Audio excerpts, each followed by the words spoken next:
Finally getting back to this wood planer restoration. I started this video probably over 1.5 years ago, and just haven't really got back to finishing it until recently. So some of the footage is not going to be included in here because I changed recording equipment during that time and I just didn't get all of it recorded. I finished staining the handle pieces and got all the parts derusted and oiled up to hopefully keep them rust free.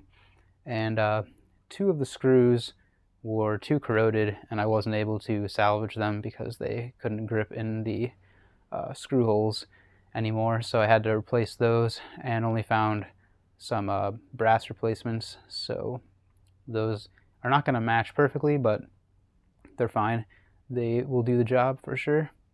And yeah, the only other thing left to do besides putting it back together is probably going to have to sharpen the blade a different way. So yeah, the grinding wheel that I have doesn't really have a very flat grindstone on it, so the blade is not exactly parallel to the rest of the device.